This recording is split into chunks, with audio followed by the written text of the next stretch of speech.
Greetings and salutations.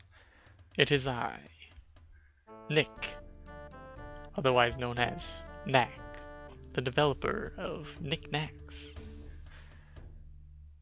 This video is going to primarily be a showcase of the new website that I've made to showcase the game. The method that I plan to do this is to create a character. Here I have a blank character sheet, mostly blank, fill in the blank character sheet, and I'm going to take you through the process of making a character. So the first thing you're going to want to do is click on Character Creation Guide. We're not going to be reading main character status because that's a lot of effort. While it says that you should start with these things, typically you want to start with an idea first. And a lot of the time, whenever I make a character, my idea comes from a picture that I find. So for this particular example, I'm going to use this as the character that I want to make. If you want to know who made it, it's Mamobot Art on Twitter. Cute guard. But we take a look at this character, we can see a very particular style. You know, the very aquatic in nature. So let's go back and run through the list. So first things first, class. Let's go click on classes. And, you know, looking through the list, the character is very watery.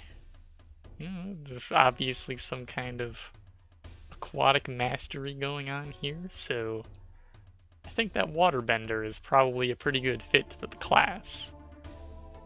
So first things first, let's go over some of the basic stats. So we're going to have 20 plus 8 HP at level 1. 28 HP.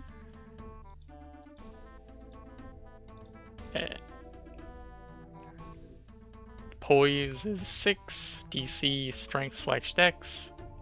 So let's go and substitute in that poise value.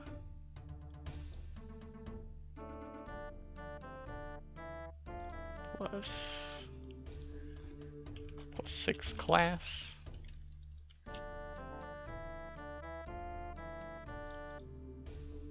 And we'll have 4 skills. Our base save is reflex.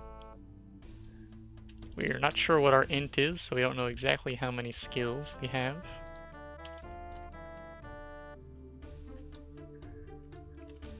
Every class only gets a bonus to a singular type of saving throw.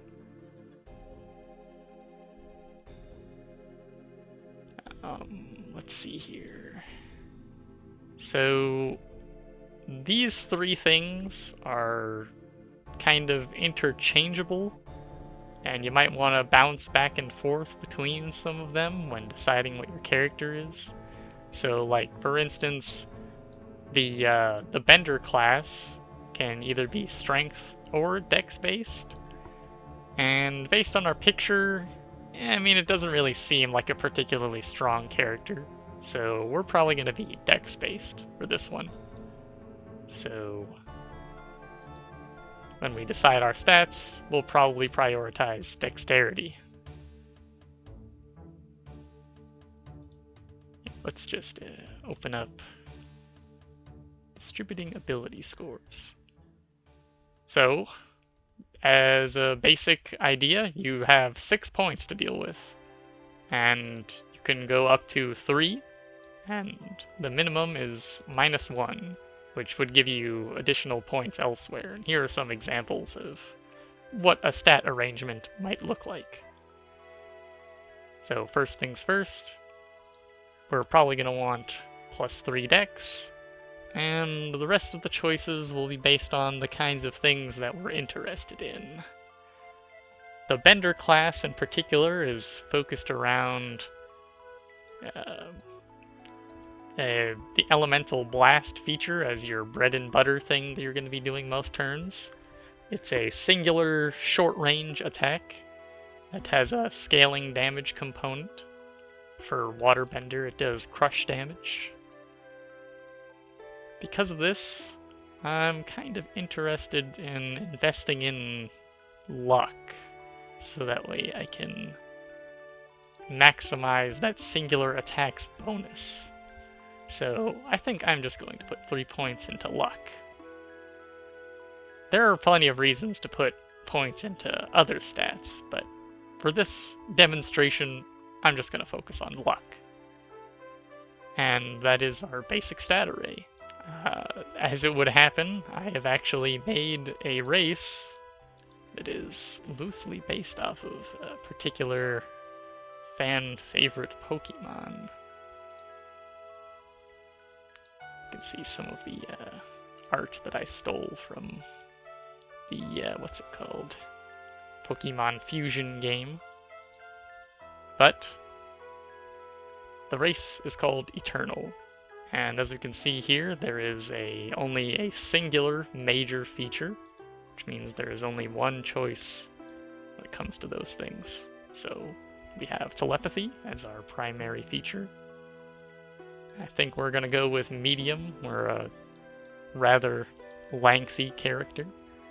And our type is Fey, so let's see, we have Sylvan as a language. We are a Fey creature. Now we're going to pick Waterbender.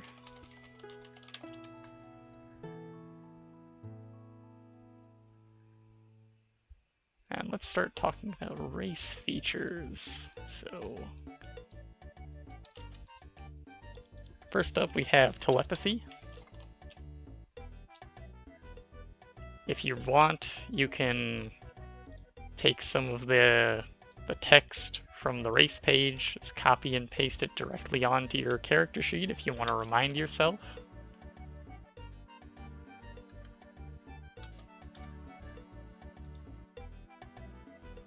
For the purposes of this video, I think I'll just stick with the base features.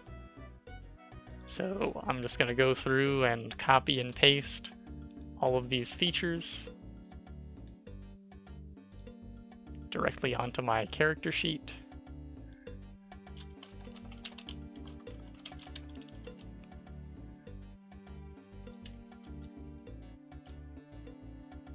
Yeah, things can get a little messy, so sometimes I like to change the color of things in order to make it stand out a little bit better. In dark mode, things can get a little weird, but pink is a nice color to stand out. And we go to the minor features.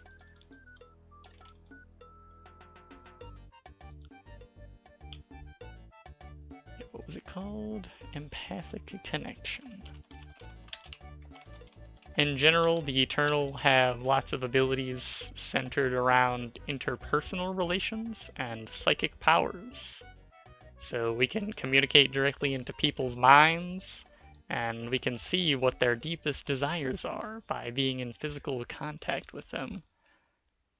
This is further emphasized by our ability to outskill our opponents, as long as we're in physical contact with them. Obviously, something like stealth is not very useful, but maybe something like insight or persuasion, perhaps. And this final feature is your family, your community. It's actually called community. So, put that there. And this allows you to let other creatures know when you are in danger. They receive like a telepathic ping, almost, that lets them know what's happening. Or not exactly what's happening, just that something bad is happening. Something important. So we'll also decide how tall our character is, their size. I'll just use what the average is. But there is another section in the random charts, specifically character creation, where you can randomly determine details about your character, such as their height and weight, their age, as well as lots of unusual qualities if you're not hell-bent on a specific appearance. But like I said, we'll just stick with average. So we are 5 feet tall and 100 pounds. Let's just say we're born on New Year's, and our age is 20. That's pretty average. Yeah, reach adulthood at 20, live to be about 80. So 20 is like the standard out on my own age that we'll go with. So we have the race down, we have ability scores. We decided on a class, but we hadn't exactly gone through some of the features that it gets. So, let's see here. Elemental Blast, as I mentioned, is your bread and butter. That's going to be a 30-foot ranged attack. Can also be used in melee. But it starts off at 2d6 plus dex, so 3, crush.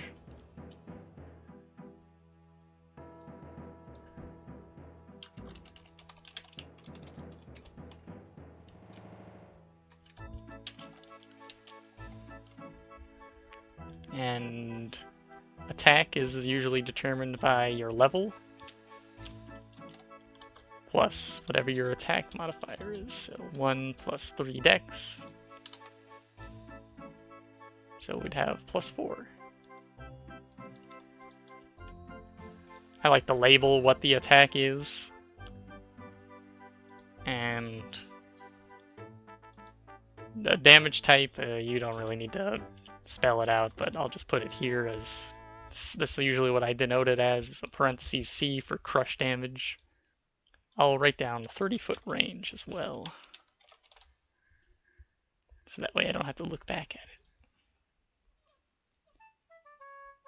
So a lot of the other features that are part of the Bender class are determined by whatever element you choose, such as a defensive feature, a mobility feature, as well as something that I just called intuition, which is generalist features that all of a particular bending style gets. So we already decided on Waterbender, and each class usually comes with a particular technique specialization, which is basically like your spell list, essentially. And Waterbender has Cryomancy, so we'll look through some of those later. For now, let's just stick with what the Bender gets. So we'll look at Waterbender. Let's see, your damage is Crush. He just had to use water.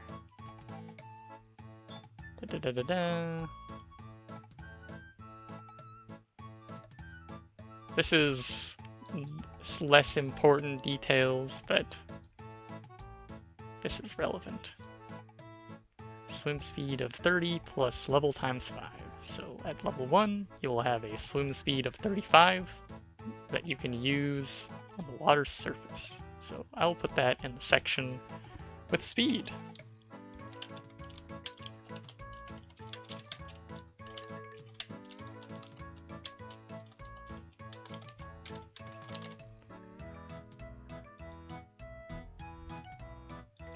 And the defensive feature for water bending is you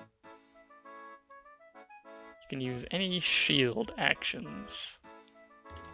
But that is something that appears in the equipment feature.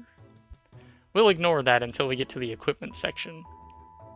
Also, I should probably change that from earthbending to waterbending. You could tell I did a lot of copy and pasting between classes. But I assure you, when I wrote the description, I wrote water. But the basic idea is you can waterbend. This is just me quantifying a lot of the ideas, giving you some ideas on how you can actually use this feature.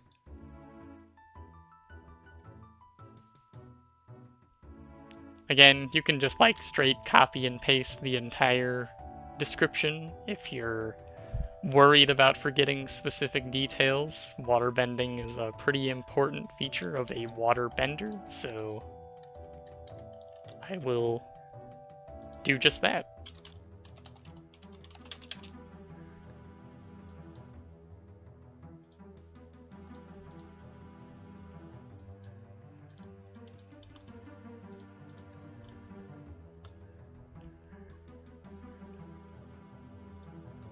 So, that is all of our features till we get to the equipment section where we use our water shield.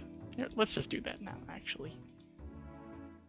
So, here is the shield actions. Again, you can just copy and paste them, but you could also just take screenshots of what it is you're interested in and put it directly on your character sheet if you don't like it being crowded by a bunch of text. You can also use the buckler's parry feature. So we will also add the buckler. Buckler gives you access to parry, so we'll just put that there too.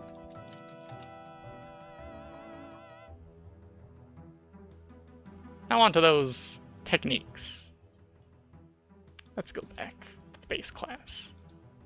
So every class comes with a particular technique specialization. For Water's case, our specialization is magic, which gives us access to cantrips and another type of magic that I called wildcard. So in addition to the cryomancy, we also have access to this wildcard list, as well as cantrips. So you get 6 cantrips. Let's just scroll through here and decide a few of them. I mean, we're waterbenders, so icicle makes sense.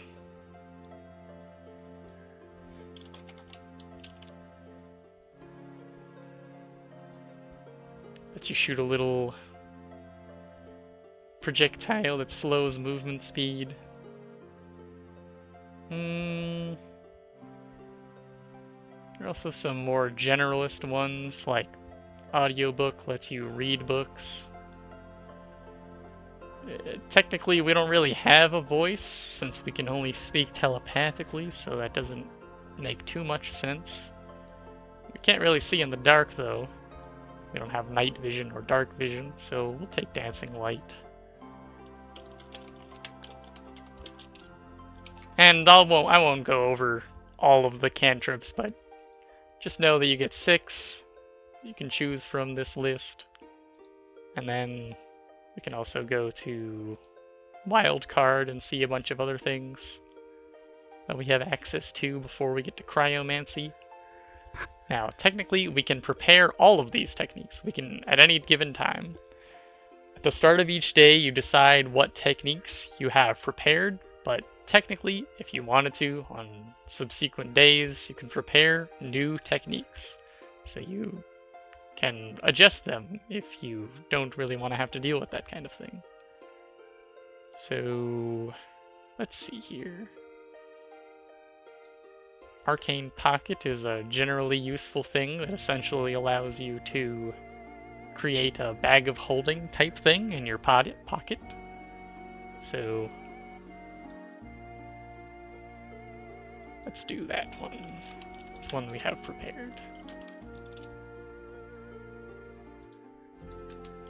add a memory section as well.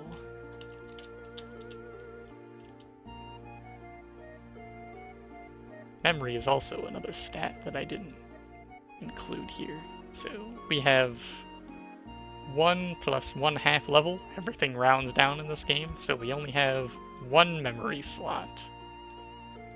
We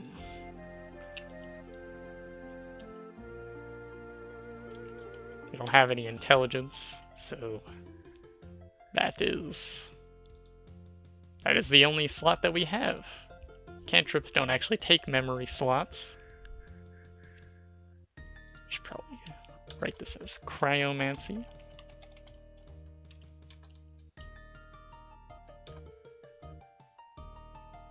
Our DC is dex based.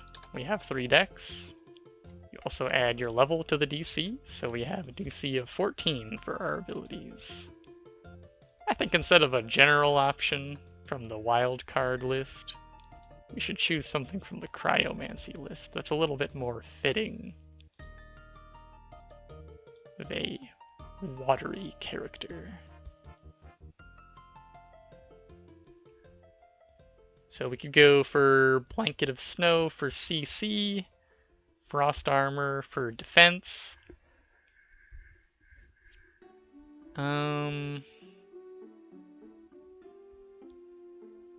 Snowford is another defensive feature that we could take to protect our allies. But Snowman is definitely the funniest feature that allows you to summon a minion from snow that throws snowballs at people. That's kind of cute.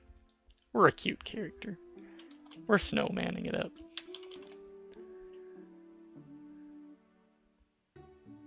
And that's pretty much everything that's tied to class that's down.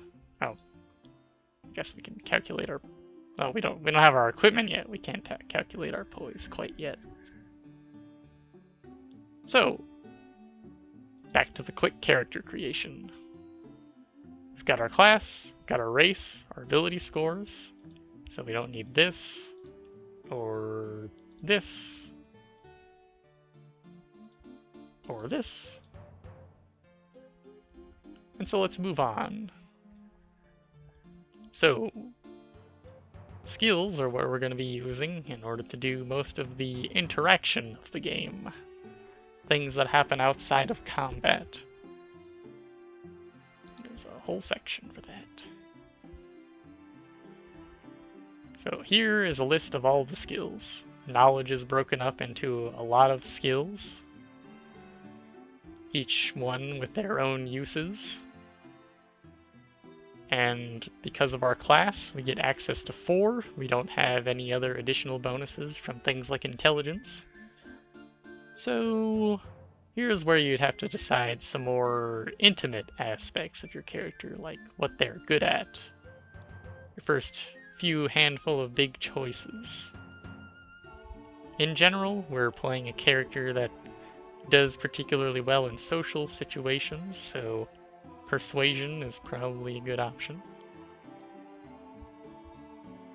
We'll do persuasion and insight.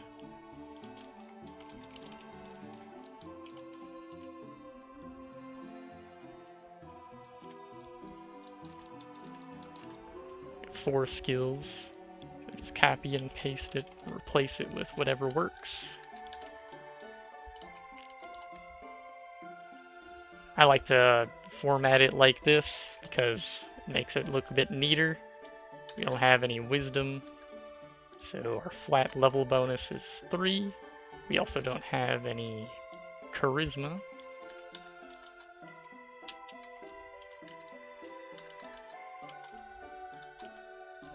Or wisdom again. So 3, 3, 3. But keep in mind, we do have +3 luck, and luck can be added to any skill as an immediate action. And usually, when you're in social situations, you aren't too... you have your swift action available to you, so... If you really want to, you can do something like +3 luck, and then use that as your generic template.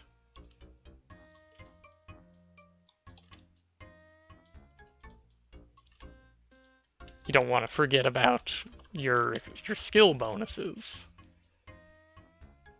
Now that I think about it, we also have advantage on things that we have from our race, of course, when we're in physical contact with another creature.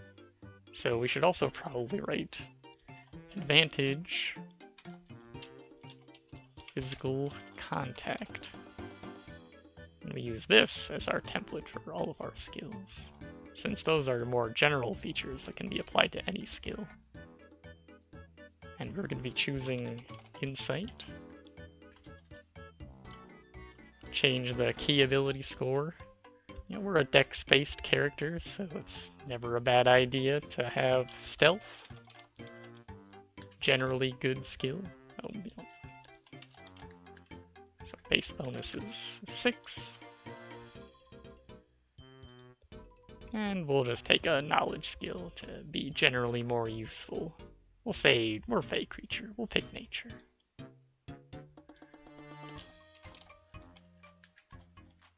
We don't have any intelligence, so again, it's just +3. And bada bing! Now we have our skills. Everybody gets perception for free, so I just put that as a base feature on the generic character sheet template and put it in bold to emphasize that. Skills are, by default, you have a bonus of 2 plus your level, and you start off at level 1, so all of your skills have at least a +3 bonus, unless you have a negative ability score modifier. So, we have our skills done. Now on to feats. There's something that doesn't pop up here. Here, it's under character creation. There's always this drop-down menu over here where it has all the sections of the game. But, feats are broken up into 4 categories. Magic, Teamwork, Combat, General. You should probably get a basic idea of what each of them are for. If not, that's what the description of this page is for. But the most common feats that you're going to want to be looking for are things that are, like if you want to specialize in a particular skill, skill focus is usually the go-to thing. If you don't have enough skills, you can just get that as a feat. But the game primarily focuses around combat, and so we have a lot of combat options for your feats. So let's see, we're primarily going to be shooting a short-range blast as our main thing that our character does in combat. There are some feats, like toughness, where they're generic and pretty much anybody can get a benefit from them. But there are also other ones, like, say, where is it? Bullseye. So, this particular feat is for ranged characters. It lets them get slightly more accuracy at the cost of not being able to move. And you can only make 1 attack. We're only going to be making 1 attack anyway, and there's a stipulation for that.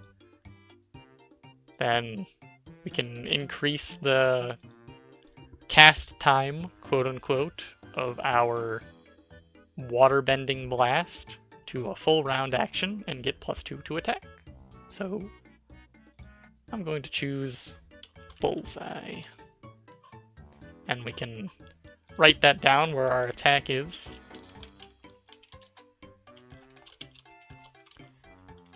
So we know where the sources of these numbers are coming from. You only get 1 feat at level 1, so we're done with feats. And we go to background.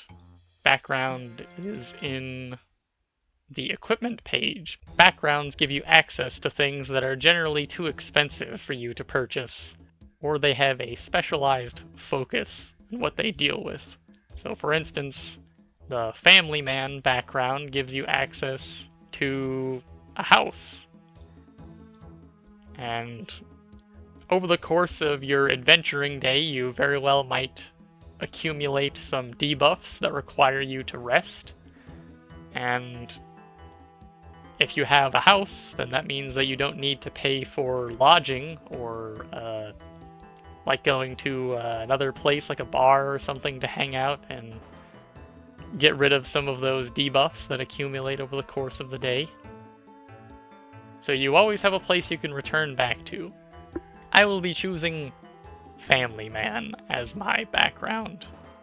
So I have a section at the bottom of the character sheet where I have like an inventory and other general things. So under locations/organizations, I'm going to put my house.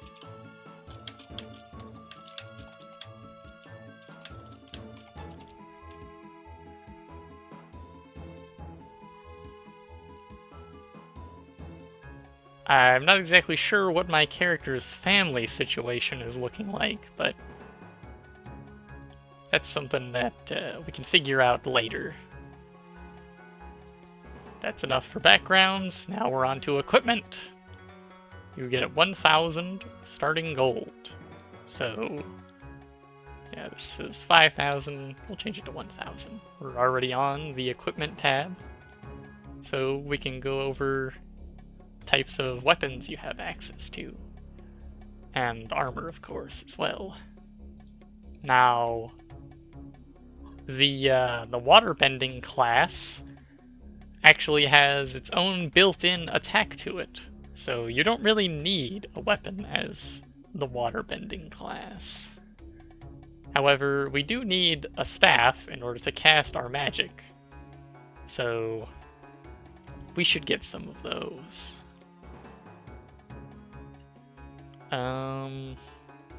We could use a shield, but again, waterbending gives you access to all of the shield actions. So it doesn't really provide much of a benefit. So you can see here, if you wield 2 staves, you get a +1 boost to your caster level. That could be relevant to some of the spells that we take. They do additional damage, usually, as part of the caster level feature. Usually that's equal to your level, but here, if you wield 2 of them, you get a bonus. So each staff costs 150 gold. So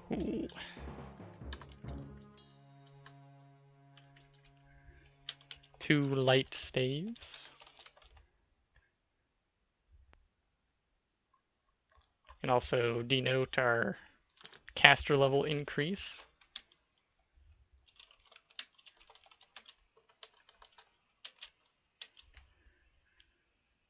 So our hands are going to be full of these staves, but we're also going to need armor.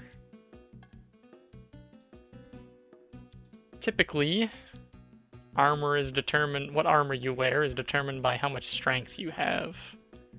And in this case, we're going to be wearing light armor, and you can add your full dexterity modifier to it. So we'll just add that to some of our stats. We have a +1 from light armor. You add your level to your AC, and of course you add full dex when you're using light armor. So our AC is going to be starting at 15. And now that we chose our armor, we can also determine what our poise is. We have no strength, we have 3 dex. Our armor gives +1 AC and therefore +1 poise. So we just add all these numbers together. 11, 14, 21. Our poise is 21. It's an important number that you're going to be changing a lot, so I put another part, so that way you can always refer to it.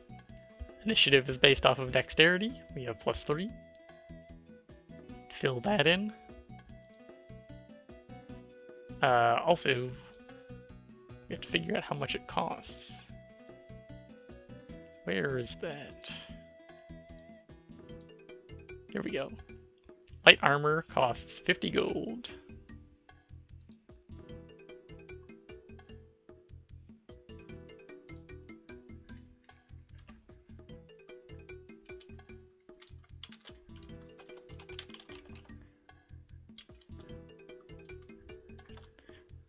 Yeah, generic 0 strength character with no extraneous bonuses to carry weight has a 100 carry weight. Determines how many weapons you can have on your back.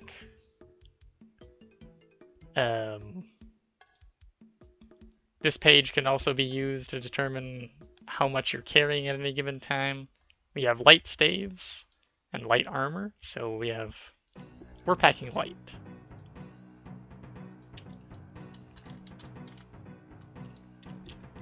You can write that down here.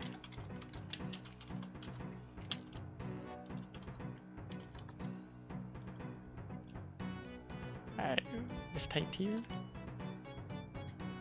So once you have the basic equipment out of the way, your weapons and armor, you can start thinking about other types of things that your character wants to purchase.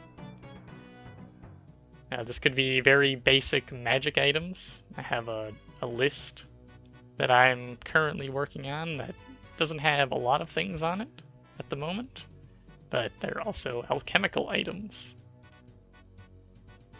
So, like, for instance, you could buy some flares to keep yourself well lit.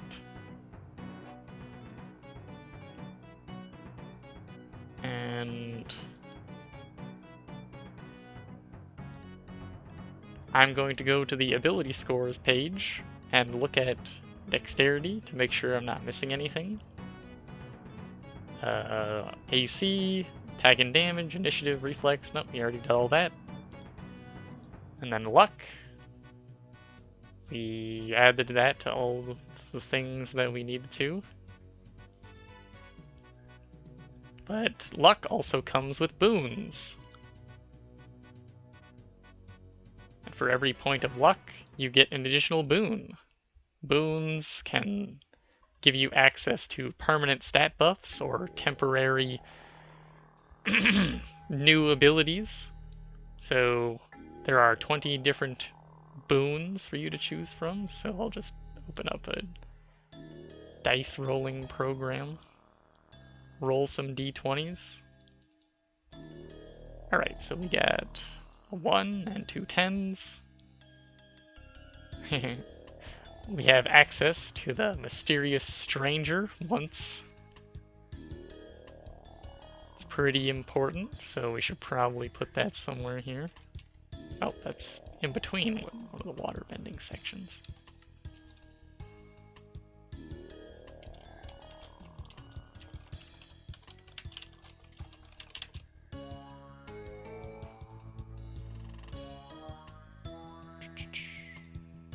Brighten that up. And we also rolled 10 twice. The first time an enemy casts a scroll on you each day, you get a scroll in your pocket. That disappears by the end of the day. So basically, this gives us access to more spells. And because we rolled it twice, you could say you get 2 of the scroll, but I think it'd probably be more interesting to say that instead you get a scroll of the first 2 spells that get cast on you each day. So we'll just go over there, right beneath this mysterious stranger.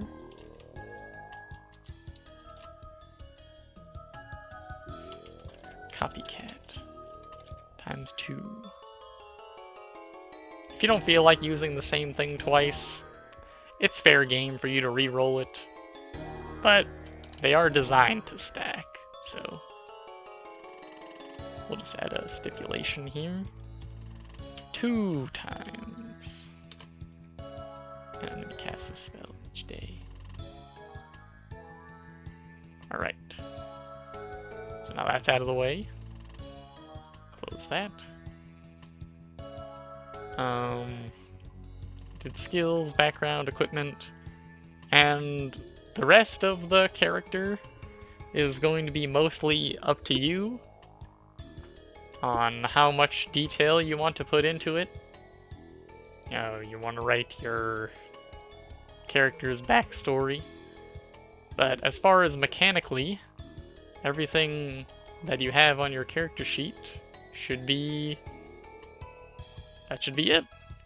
I included some sections where you can fill in. Again, this isn't like a set-in-stone template. This is just like how I organize my character sheets. The kinds of sections that I include that I find is helpful for me when I'm playing in campaigns. But, I guess we can decide on a character name. And this particular dice rolling program has a fun little... You can roll it a few times and find a nice name. Inuna.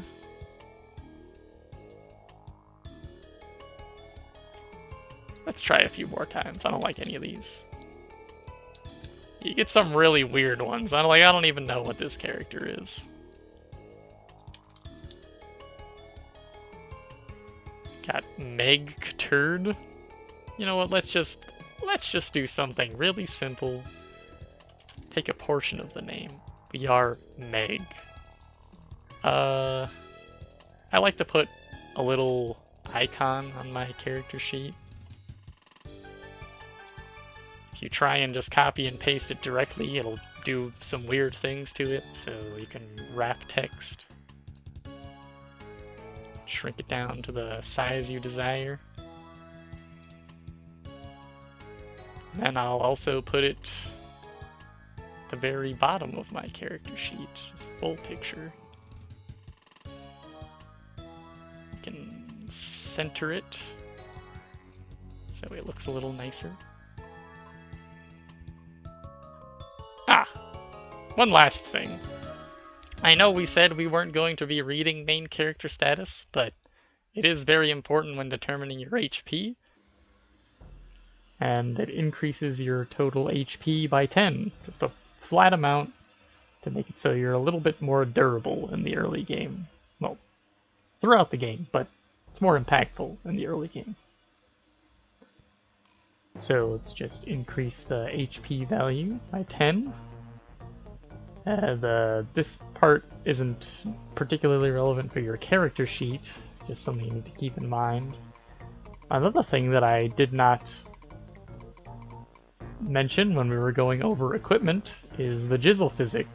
The Jizzle Physic is the method that I decided to use in order to deal with the out-of-combat healing of the game. The basic idea is that I don't want everybody to always be at full HP after you get into a fight, so there are certain types of healing effects that can bring you past this particular HP threshold that the Jizzle Physic brings you to. However, those effects typically have some other kind of drawback attached to them. The Jizzle Physic also stuns you while it's healing you, so it's not very good when used inside of combat, and you can use it as many times as you like. But yeah, that's an important part of the character as well. So we'll just add a Jizzle Physic to our equipment. And I like to also include the HP threshold that it brings me to, just as a reference, since all hit points or all healing effects also typically only bring you to this threshold as well. So there's a little fun chart here that I made if you're really interested. There's how you can use this to determine some weird features about your character. Let's roll a d20 and then a d3. So we got a nat 20 and a 3. So let's see what that rolls us. Alright. Bonus space. That is essentially just like a bunch of random features that could be anything. And we rolled negative. So we have something weird about our character's character's appearance. This is usually just has to do with their appearance, this particular chart. This doesn't have any mechanical benefits. This is just for fun. But, we already decided on our character's appearance. I was just doing like a demonstration to see the kinds of weird stuff that could happen to your character if you try and roll on the funny chart. But anyway, this character is raring and ready to go. There are some aspects of the website that I didn't get to explore in this video, like the players don't really have much need for a bestiary, and there's plenty of things that I did not explore in terms of all of the classes and subclasses and all the feats, but that's the fun of making a character, is looking through all the various options, so I wouldn't want to deprive you of all of the shiny, cool new toys that your character could have access to. As you can see, a level 1 character gets a lot of stuff in this game, and that is very purposeful, because I want the game to actually start at level 1, rather than waiting until, like, level 3 for 5e subclasses to kick off. And, you know, like if you were to play Pathfinder, once you hit level 5, you finally get all the feats you need, that kind of thing. You kick off at level 1. That's the idea. And all of the mechanics feed into that idea. But, yeah, if you didn't really like all the buttons up here, or this boring scroll bar, there's some other buttons on the front page that you can click on. Anyway, that's going to be it for this particular video. I hope that it was useful for determining how you can make your character. There is more to come, and I'm sure that there are plenty of other pages that I could spend just as long on describing my thought process behind them, or where the numbers come from, the inspiration, etc. But that's for another time. Explore the website in all of its glory. And maybe, if you're interested, follow some of these links and see the other kinds of stuff that I'm up to at any given time. Like, I don't know, a particular type of...